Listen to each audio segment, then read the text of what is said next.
Përshëndetje, ku jemi këtu ditën e martë të datës 7 korrik 2026. Korriku nga vetë struktura na ndihmon sepse na jep një mundësi, por cilët vallë ndikohen shumë në këtë ditë të martë? Kemi në këtë ditë kemi Neptunin që futet në retrograd në Dash, duke hapur një periudhë të gjatë rishikimit të ëndrave, frymëzimit, idealizmit, besimit, identitetit, iniciativa dhe mënyrës se si ndjekim një vizion personal. Neptuni në Dash mund të ndesë dëshirën për një fillim të madh, ekonomik, financiar dhe personal apo diçka shumë të rëndësishme në rolin e drejtuesit.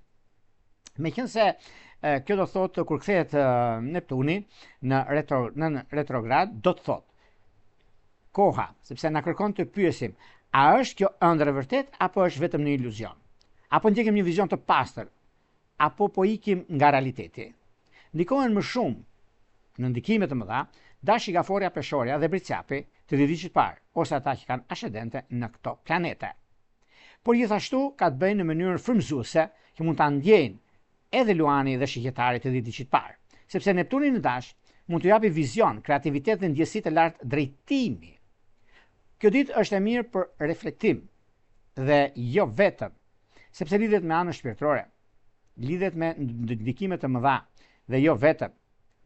Në lidhje me çështjet e premtimeve, nëse duhet të firmosni, të blini, të shisni, të premtoni ose të pranoni një marrëveshje, kërkon detaje dhe mos u mbështetni vetëm në ndjesi, sepse këtu është pak problem mungesa e qartësisë. Në dashuri dita mund të jetë romantike, por jo gjithmonë realiste. Është mirë që për ndjenjat, por jo për të besuar çdo premtim. Për karrierën është mirë për vizionin dhe frymëzimin, jo për vendimin pa plan. Dhe gjithashtu favorizon qetësinë dhe energjinë që vetë keni për të ardhur afër. Vendosni qëllime të qarta, jo në ekstrem, por në të vërtetën e reale. Dhe kjo ju bën të ndjeni mirë. Pra se fillojmë me parashimin e 12 zodiakale, unë rikujtoj edhe një herë për ju që interesoni për parashikime të detajuara, atëherë duke klikuar në www